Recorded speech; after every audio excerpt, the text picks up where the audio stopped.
Allô, allô les amis, j'espère que vous allez bien aujourd'hui. Moi je vais très bien et je suis très contente de pouvoir vous retrouver pour cette nouvelle vidéo. Si vous êtes nouveau ici, je m'appelle Patricia et en ce moment sur la chaîne nous parlons des relations. Donc si c'est un sujet qui t'intéresse, je t'encourage à t'abonner pour avoir plus de contenu de ce genre. Alors, aujourd'hui, nous allons parler de l'habillement. Certaines personnes disent, qu'est-ce qu'on va dire par rapport à l'habillement? D'autres disent, il n'y a rien à dire, que chacun fasse ce qu'il veut. Mais bon, moi, j'aimerais bien apporter ma petite contribution par rapport au sujet. Donc, sans plus tarder, on va s'y mettre.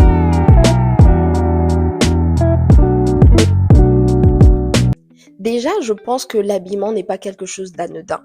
Personne ne s'habille au hasard.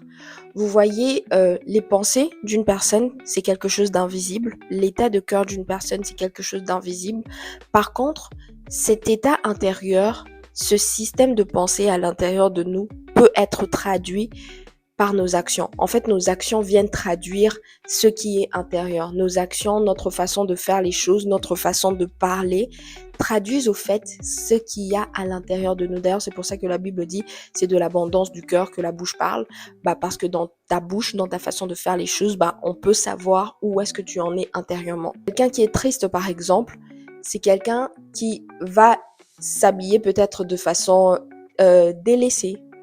C'est quelqu'un qui va peut-être se présenter, I don't care about anything, laissez-moi juste dans ma tristesse. De la même façon, quelqu'un qui est dans la joie, quelqu'un qui, se sent bien par rapport à elle-même, dans la façon de parler, dans la façon de faire les choses, tout simplement, tu vas voir, elle est contente par rapport à X, Y, Z. En fait, c'est comme si notre habillement dit au monde, dit aux personnes autour de nous, dit aux personnes qui nous voient, qu'est-ce qu'on est en train de penser par rapport à tel ou tel autre domaine. C'est pour ça qu'en fait, il ne faut pas tomber dans le piège de « je m'habille comme je veux », ça veut rien dire, tu peux penser ce que tu veux.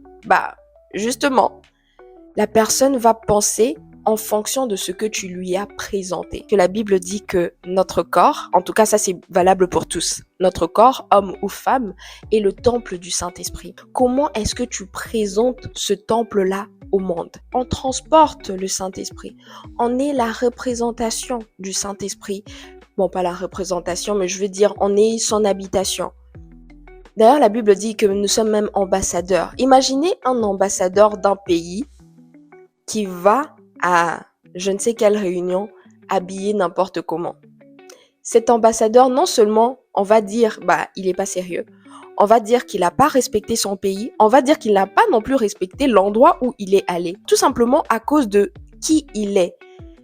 Nous aussi, nous sommes ambassadeurs de Christ. Est-ce que ça se voit dans notre façon de nous habiller?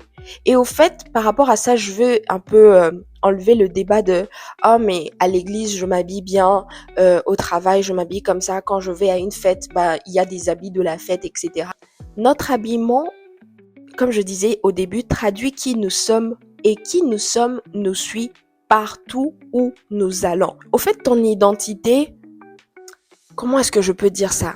Ton identité d'enfant de Dieu ne change pas en fonction des endroits. C'est pas comme si à certains endroits tu es enfant de Dieu.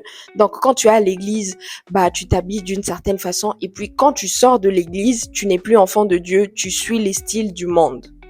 Est-ce que tu comprends ce que je veux dire? En tant qu'enfant de Dieu, tu ne peux pas t'habiller de façon à ce que il n'y ait pas de différence entre toi qui dit être enfant de Dieu et quelqu'un du monde. Si il n'y a pas de différence entre ta façon de t'habiller et la façon de s'habiller du monde, il y a un problème. En fait, il faut qu'on soit conscient de ça parce que en tant qu'enfant de Dieu, nous devons transporter les valeurs du royaume avec nous. On parle de transporter les valeurs parce que des fois, le monde veut qu'on transporte ses valeurs. Des fois, le monde veut qu'on transporte son message. Alors que nous sommes enfants de Dieu, nous devons transporter le message de Christ. Est-ce que ce message-là est visible partout dans comment est-ce que nous sommes en train de nous présenter? Et je vais encore retourner sur l'affaire de l'habillement qui traduit quelque chose. L'habillement peut aussi traduire une histoire. Je suis en train de penser à des personnes qui, par exemple, ont passé par des moments difficiles dans la vie, des moments où on leur a volé leur volonté, des moments où on n'a pas laissé leur volonté s'exprimer d'une certaine façon et Aujourd'hui, au fait, votre habillement, même en tant qu'enfant de Dieu, c'est comme une sorte de rébellion contre un système. C'est comme une sorte de rébellion contre ce que vous avez eu à vivre avant. On se dit, oh, moi, je peux pas être mise dans une boîte, je m'habille comme je veux, personne ne va me dire comment je m'habille. Mais en fait, vous êtes en train de vous rébeller, pas forcément contre un style, mais contre une histoire, un événement qui est passé. Et de la même façon, en parlant d'histoire d'ailleurs, des personnes qui se sont fait voler quelque chose pendant un temps ou à un moment donné de leur histoire, c'est comme si on peut perdre très facilement notre conception de mon corps est précieux. Mon corps, c'est pas n'importe quoi. Il y a des personnes qui s'habillent de façon légère, tout simplement parce que elles se disent, bah, mon corps n'a pas de valeur, mon corps sert à rien. Peu importe comment je le présente, bah, voilà, il sert à rien, c'est juste un corps. Donc, pour ces personnes, si vous avez eu à perdre la perception de votre corps, la perception de la valeur de votre corps, je prie vraiment que Dieu puisse vous restaurer. Parce que comme je disais, le corps, notre corps, en tant qu'enfant de Dieu, c'est le temple du Saint-Esprit. Et peu importe ce que tu as eu à vivre avant, quand tu viens à Jésus, bah, ton corps, il retrouve sa valeur. D'accord? D'ailleurs, même si on n'a pas Jésus, notre corps a de la valeur, peu importe, parce que c'est l'enveloppe que Dieu nous a donnée pour avoir ici sur terre. Donc, il n'y a aucun moment où on doit se dire, bah, mon corps, il vaut rien, je veux juste l'habiller n'importe comment. On doit s'habiller comme des royautés. On ne doit pas s'habiller comme des produits. Hein? Ça, c'est un bon point. Tu t'habilles comme si tu as un produit qu'on va acheter. Tu t'habilles comme si tu vas à un marché et puis le client qui va être content de toi, il va te prendre. Genre, tu te présentes. Attends. Tu vois, il y a cette pensée-là qui dit, si une femme ne s'habille pas comme ça, aucun homme ne va la regarder. Est-ce que vraiment tu veux que l'homme avec qui tu vas être en relation puisse te choisir en fonction de comment est-ce que tu t'es bradé devant le monde? Tu n'es pas un produit. Tu y es une personne de valeur, tu es le temple du Saint-Esprit. Il faut t'habiller en tant que tel. Les personnes qui choisissent de marcher avec toi doivent te choisir en fonction de ta valeur intérieure.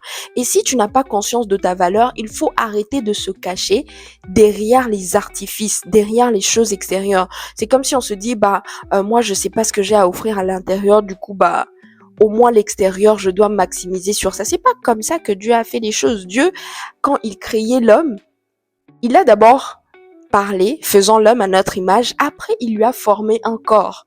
Donc, ton intérieur là, ça vient après l'extérieur. Le corps là, c'est quelque chose qui vient juste envelopper ce qu'il y a à l'intérieur. Du coup, quand tu t'habilles, il faut au fait savoir que je ne m'habille pas au hasard, je m'habille parce que j'ai conscience de qui je suis. Je m'habille parce que j'ai conscience de la valeur que je transporte. Je ne m'habille pas à la gloire d'un esprit de séduction. Est-ce que vous savez que des fois, quand vous vous habillez, il peut y avoir un esprit qui vient vous dire, habille-toi comme ça, parce que, tu vois, ça va faire que telle personne pense à toi de telle façon.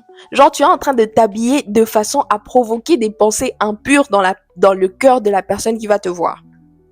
Quand tu fais ça, tu t'habilles à la gloire de qui? Tu t'habilles à la gloire de l'esprit d'impudicité. Est-ce que c'est comme ça que Dieu veut qu'on s'habille? Dieu veut qu'on s'habille au fait pour sa gloire. Donc il faut au fait qu'on y pense.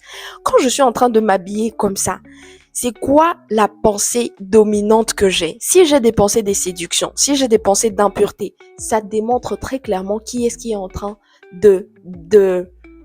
d'inspirer mon habillement.